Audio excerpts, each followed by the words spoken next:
Welcome to Chat MTG Live.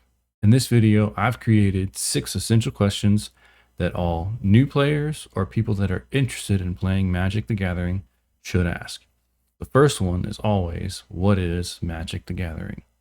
The generic answer would be, Magic the Gathering is like Pokemon, except it was created before Pokemon. A good answer is, Magic the Gathering is like chess, except in chess, you have 6 unique game pieces, and in Magic the Gathering, you have about 25 to 26,000 unique game pieces. Another difference between chess and Magic is in chess, when it's your turn, I can actually interact and make decisions, and when it's my turn, you can interact and make decisions. The next question I came up with is, what makes Magic the Gathering fun?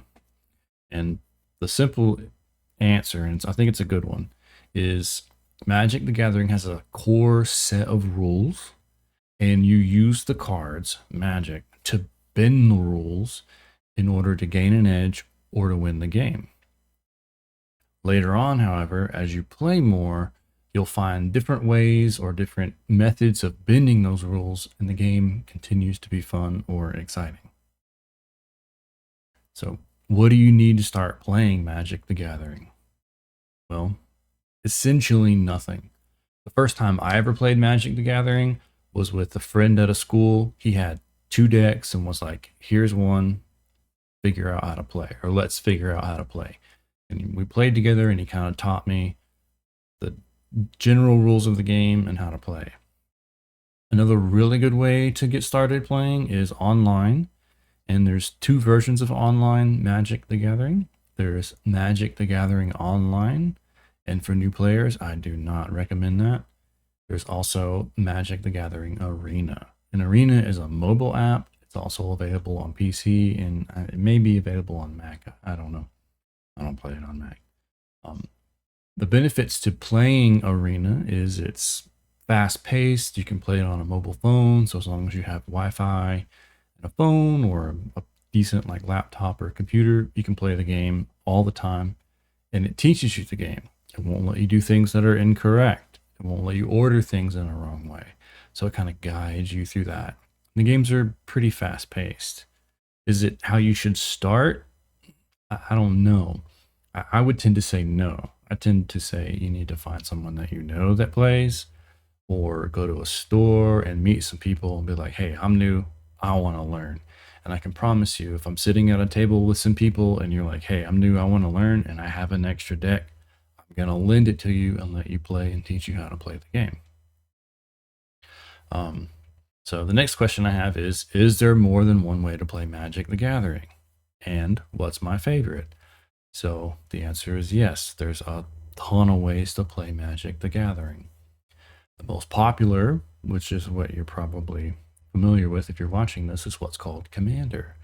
And the idea of Commander is it's more of a friend group or community-based game where it's not about winning, but it's about playing and seeing cool things happening, and the community of, or the camaraderie rather, of being there and playing the game in person.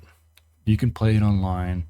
You can play free versions that are like online that aren't official Magic the Gathering formats, but paper Magic in person with 4 people, which is what Commander's kind of designed for, is the best way to play as a new player.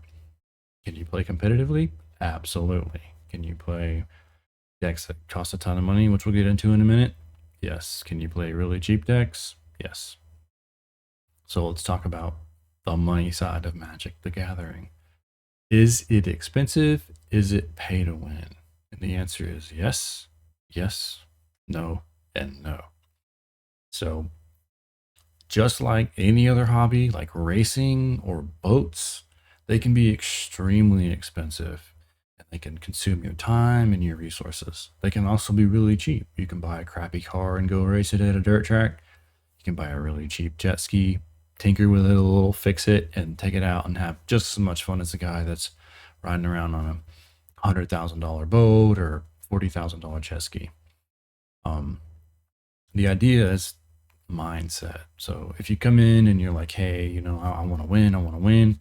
I've seen guys with really cheap budget decks playing standard in a competitive format that just wreck guys that have tons and tons of money in these expensive cards that don't know how to play their decks. So experience ties in with that.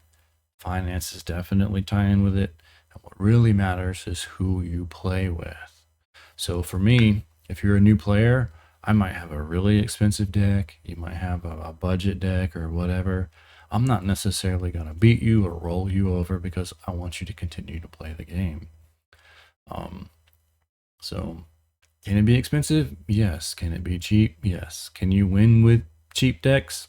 Absolutely. I've seen it happen. It's fantastic when it does.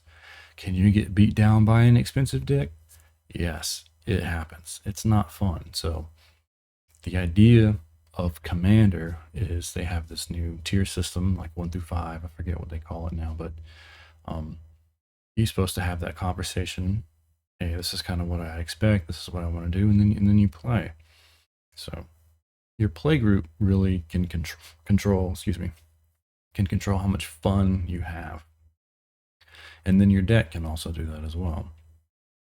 And then the last question that I have is, how complex is it to learn? And Magic the Gathering is kind of like an old friend. That's what I describe it to people as, and another way to describe it.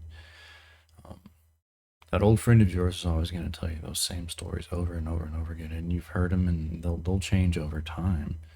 And so does Magic. The game changes with time. They make new cards, they make new sets, they make new mechanics, if you will. And so you learn those with the people that you play with, or online, or in person, or whatever. But it's kind of a complex game. It's been around for a really long time, and there's a lot of things that they've added to keep the game going and the longevity of it. But the basic structure of the game is really well made. So you're gonna make mistakes and you're gonna do things that are wrong, and those are probably some of the best memories I have, is when I'm playing games and we've been playing a card or a rule wrong, and then we find out later on, like, holy crap, like, we shouldn't have been doing this or that, and you would have won, or I would have won, or whatever. So it's, imperfect games are just as good or as fun or more fun than perfect games. And then the last question, I guess, is an extra one, is, should you play? And the answer is absolutely. It's not for everybody. That's for sure. Like, some people are gonna try and play and they're like, nah, I'm out. Like, no, thank you.